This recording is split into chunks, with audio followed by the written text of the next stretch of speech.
নমস্কার, আমি সুদীপ্ত। রংধনু গার্ডেনে সবাইকে স্বাগত জানাই। দেখুন আমার ছাদ বাগানের গাছগুলো কত সবুজ আর কত হেলদি। প্রত্যেকটা গাছে দেখুন কত ফল ধরে রয়েছে, প্রত্যেকটা গাছে প্রচুর ফল রয়েছে। এই দেখুন এ পাশের গাছটাতেও অসংখ্য ফল ধরেছে। এটা পাউকিন্নু বানের গাছ। হ্যাঁ, এটা একটা সুইট অরেঞ্জের একটি ভ্যারাইটি, এটা অ্যাফোরার ম্যান্ডারিন।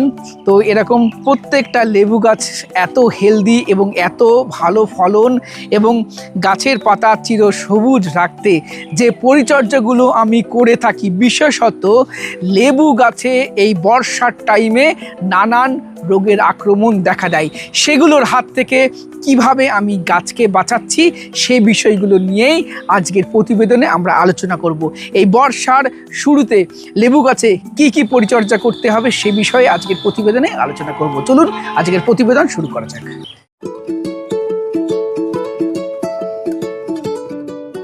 বর্ষাকালে যখন প্রচুর বৃষ্টি হতে শুরু করবে, লেবু গাছের প্রথম সমস্যা হবে যদি আপনার গাছের গোড়ায় জল জমে। প্রথমত লেবু গাছ করতে হলে একটা সুপার ওয়েল ড্রেন সয়েল নিতে হবে, যে মাটিতে মোটেও জল দাঁড়াবে না। আর ওয়েল ড্রেন সয়েল নেওয়ার সাথে সাথে এই বর্ষার শুরুতেই আপনাকে রুট ট্রিটমেন্ট করতে হবে। দেখুন গাছের পাতা যদি কোনো ডিজিজ লাগে আপনি চোখে দেখতে পান, আপনি ট্রিটমেন্ট করতে পারবেন, কিন্তু রুটে যদি সমস্যা হয় আপনি কিন্তু তাৎক্ষণিকভাবে সেটা বুঝতে পারবেন না। যখন দেখবেন ডাল শোকাচ্ছে, গাছ একদিকে পাতা হলুদ হয়ে যাচ্ছে, তখন বুঝবেন হয়তো রুটের সমস্যা আছে। রুটের সমস্যা হওয়ার আগে আমি বলবো রুট ট্রিটমেন্ট করুন, যাতে রুটের সমস্যা না হয়। তো আমি যেটা এই সময় করছি, এই দেখুন আমি এখানে অলরেডি গুলে নিয়েছি, আমার কিছু গাছে দেওয়া হয়েও গেছে, এবং এর মধ্যে রয়েছে হিউমিক অ্যাসিড। হিউমিক অ্যাসিড আমি লিটারে 1 গ্রাম করে দেব।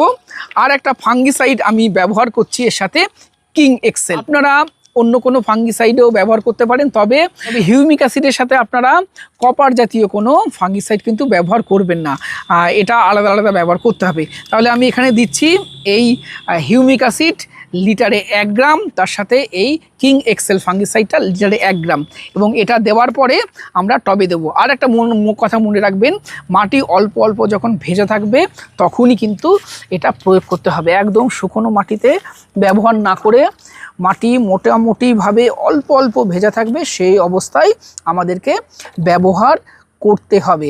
এবং এটা এখন একবার করলাম, এবং এটা আরও 1 মাস পরে এটা আর একবার আমাদেরকে ইউজ করতে হবে। তবে মাটি একদম কাদা কাদা অবস্থায় যেন আবার করবেন না, ভেজা মাটি বললাম বলে। মোটামুটিভাবে মাটিতে রস থাকা অবস্থায় এটা আপনাকে প্রয়োগ করতে হবে। রুট ট্রিটমেন্ট তো আমরা করে নিলাম, আর শুধু যে রুটেই যে ফাঙ্গাস লাগে তা নয়, গাছের উপরের পাতাতে, ডালে, ফলেও ফাঙ্গাস অ্যাটাক হতে পারে, এবং যার প্রভাবে গাছে অনেক দেখবেন ছোট ছোট পাতাতে স্পট দেখা যায়, ব্রাউন কালারের, হলুদ কালারের স্পট, ক্যাঙ্কার বলা হয়, এটা হতে পারে।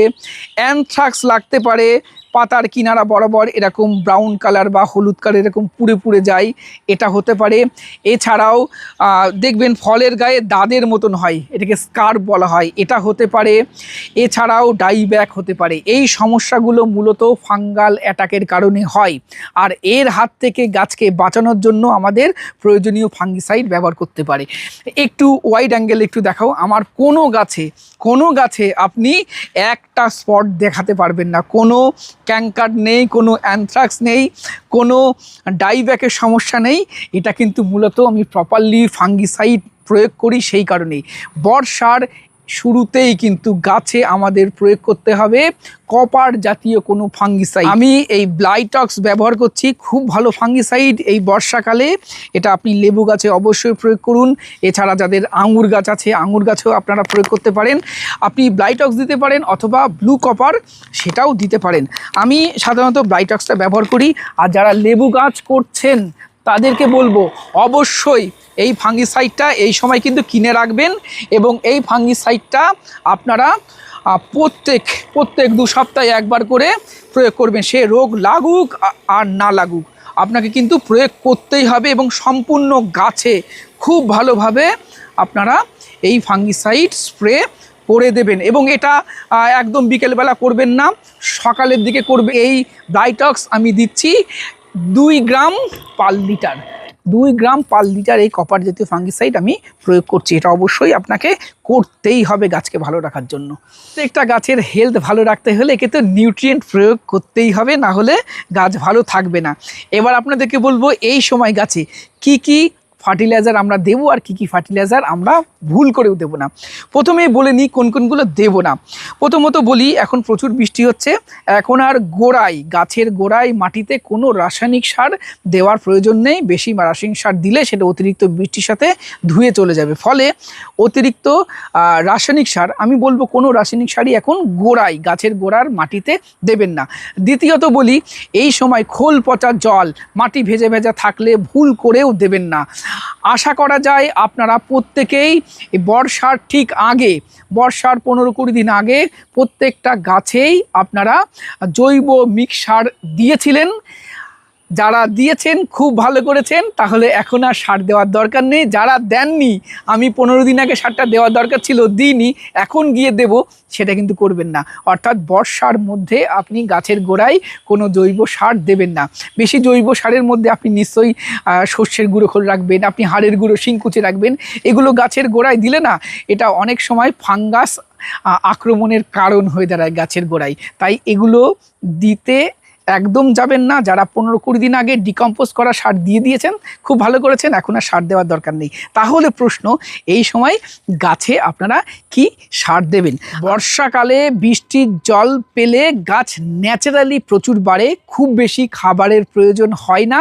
তারপরেও যে খাবারগুলো আমি দিই গাছে, সেগুলো একটু চলুন আপনাদেরকে বলছি। ওয়াটার সলিউবল এই সারগুলো গাছে প্রয়োগ করি। প্রথমে বলি, সার প্রয়োগের কথার আগে এই সময় গাছের কি প্রয়োজন। দেখুন, গাছে প্রচুর ফল ধরে রয়েছে, প্রত্যেকটা গাছে আমার ফল ধরে রয়েছে। তাহলে এই সময় গাছে আমাদের প্রয়োগ করতে হবে মূলত পটাশ, ফসফরাস এবং নাইট্রোজেন খুব বেশি প্রয়োজন হবে না। আর মাইক্রোনিউট্রিয়েন্ট গাছে প্রয়োগ করতে হবে, বিশেষত বোরন আছে, ক্যালসিয়াম আছে, এই জাতীয় কোনো মাইক্রোনিউট্রিয়েন্ট গাছে প্রয়োগ করতে হবে। আমি যেটা করি, এই 3টে জিনিস গাছে প্রয়োগ করি। প্রথমটা দেখাবো 0-52-34, 0-52-34। এর সাথে আর একটা দিই আমি 19-19-19 ওয়াটার সলিউবল, মানে ব্যালেন্স এনপিকে। আর আমি গাছে দিই একটা মাইক্রোনিউট্রিয়েন্ট। এই 3টে জিনিস দিই। তাহলে কখন দেবো, একসাথে দেবো না আলাদা দেবো সেটাও বলে দিই। আমি মাসে একবার দিই এই ব্যালেন্স এনপিকে, মাসে একবার দেব ব্যালেন্স এনপিকে। লিটারে 5 গ্রাম করে গুলে আমি গাছে স্প্রে করে দেবো। গাছের গোড়ায় দেবো না, গাছের পাতাতে দেবো। আমি গাছের পাতাতে ভালোভাবে স্প্রে করে দেব।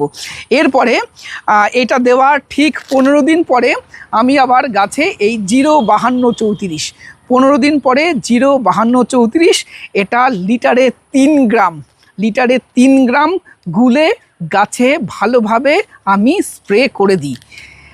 আর প্রথমে যে বললাম 19-19-19, আমার এই প্রোডাক্টটা, এটা লিটারে 5 গ্রাম বলেছে। আপনারা যে প্রোডাক্ট ব্যবহার করবেন, সেই প্রোডাক্ট কতটা ব্যবহার করা উচিত সেটা নিশ্চয়ই প্যাকেটে লেখা থাকবে, সেটা দেখে দেবেন। আর 0-52-34 ক্ষেত্রে বলবো, ব্যবহারের ক্ষেত্রে যে প্রোডাক্ট ব্যবহার করবেন সেটা কতটুকু দিতে হয় সেটা দেখে দেবেন। আর এই 0-52-34 দেওয়ার আরও 1 সপ্তাহ পরে আমরা গাছে একটা মাইক্রোনিউট্রিয়েন্ট আমরা গাছে প্রয়োগ করি, এবং সেটাও গাছের পাতাতে ভালোভাবে স্প্রে করব। শুধু খেয়াল রাখবেন, আপনারা যে কোনো মাইক্রোনিউট্রিয়েন্ট অর্থাৎ অনুখাদ্য ব্যবহার করতে পারেন, শুধু বোরন, ক্যালসিয়াম, সালফার এই কন্টেন্টগুলো ঠিকঠাক আছে কি না সেগুলো দেখে নিয়ে তারপর সেই মাইক্রোনিউট্রিয়েন্ট আপনি ব্যবহার করুন। এই জিনিসগুলো আপনারা এই বর্ষাকালে অবশ্যই ব্যবহার করতে পারেন। তবে খেয়াল রাখতে হবে, এই স্প্রেগুলো করার ক্ষেত্রে ওয়েদার যেন ভালো থাকে।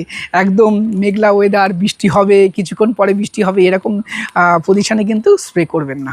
এই বর্ষাকালে গাছ প্রচুর বাড়তে শুরু করে। দেখুন, প্রত্যেকটা গাছেই প্রচুর কচি পাতা ছাড়ছে, এবং এপাশের গাছগুলো দেখুন প্রচুর কচি পাতা ছাড়ছে। এবার বলি, এই ছোট ছোট, একটু এগিয়ে এসো, এই ছোট ছোট কচি পাতা যখন বেরোবে না, এই দেখুন বিভিন্ন পোকার আক্রমণ হবে। এই কচি পাতা খাওয়ার জন্য পোকার আক্রমণ হবে, এই পোকা ঠেকাতে হবে। না হলে কচি পাতা যদি খেয়ে নেয়, গাছ তো বড়ই হবে না। এবং এই কচি পাতা যাতে না খায়, কচি পাতা বেরোলেই গাছে একটি পেস্টিসাইড ব্যবহার করতে হবে। আমি সাইপারমেথ্রিন গ্রুপের কোনো পেস্টিসাইড ব্যবহার করি কচি পাতা বেরোলে। আপনারা যে কোনো বীজ তেল ব্যবহার করুন, আপনি হামলা ব্যবহার করতে পারেন, ওস্তাদ ব্যবহার করতে পারেন, এই ধরনের যে কোনো একটি পেস্টিসাইড আপনি এই কচি পাতা বেরোলে আপনি গাছে স্প্রে করে দিন, তাহলে দেখুন যেমন পোকা আসবে না। দ্বিতীয়ত আরেকটা সমস্যা হয় এই লেবু গাছের, কচি পাতা দেখবেন এরকম ম্যাপের মতো হয়ে যায়। দেখো একটু এগিয়ে এসে দেখাও, এই একটা পাতা হয়েছে, এই দেখুন, এই দেখুন একটা পাতা এরকম ম্যাপের মতো হয়েছে। এটা আমি স্প্রে করে দিয়েছিলাম বলে এটা বাড়েনি, এটা ম্যাপের মতো হয়ে যাবে এবং পাতাগুলো এরকম কুকড়ে কুকড়ে যাবে। এটাকে বলে লিপ মাইনার। লিপ মাইনার হলে কিন্তু গাছের খুব ক্ষতি হয়। তাই এই কচি পাতা বেরোলে যদি আপনি এই পেস্টিসাইডটা ব্যবহার করেন তাহলে দেখবেন এই লিপ মাইনারটাও হবে না। লিপ মাইনার একবার হয়ে গেলে আপনি কিন্তু আর ঠিক করতে পারবেন না। তাই কচি পাতা বেরোলেই আপনি অবশ্যই করে পেস্টিসাইড গাছে স্প্রে করবেন। আপনাদের হয়তো মনে হতে পারে গাছ করা কত কঠিন, গাছ করতে হলে একবার হিউমিক অ্যাসিড দাও, একবার ফাঙ্গিসাইড দাও, পেস্টিসাইড দাও, বিভিন্ন খাবার দাও। অ্যাকচুয়ালি নয়, আমি পুরো 1 মাসের রুটিন এই 10 মিনিটের মধ্যে আপনাদের বললাম। সেই জন্য অনেক কিছু মনে হচ্ছে, এগুলো ধীরে ধীরে আপনারা গাছে প্রয়োগ করুন। আর ভালো বাগান করতে হলে এটুকু তো খাটতে হবেই, না হলে এত সুন্দর বাগান কিন্তু হবে না। গাছরা বোবা সন্তান আপনার, এরা আপনার সন্তান, এরা কিন্তু বলতে পারবে না আমার এটা প্রয়োজন। আপনাকে বুঝে নিতে হবে এদের গ্রোথ হ্যাবিট এবং গাছের পাতা দেখে, এদের সিমটম দেখে। তাই এটুকু পরিচর্যা আপনাকে করতেই হবে গাছগুলোকে ভালো রাখার জন্য, আপনার এই বোবা সন্তানগুলোকে ভালো রাখার জন্য। তো এইভাবে পরিচর্যা করুন এই বর্ষার সময় লেবু গাছগুলো, দেখুন অবশ্যই লেবু গাছ ভালো থাকবে, আপনার বাগান ভালো হবে। আর আজকের প্রতিবেদন আপনাদের কেমন লাগলো কমেন্ট করে জানাবেন। ভিডিওটি ভালো লাগলে একটি লাইক করবেন, নতুন হলে চ্যানেলটি সাবস্ক্রাইব করে রংধনু গার্ডেনের সাথে থাকবেন। নমস্কার।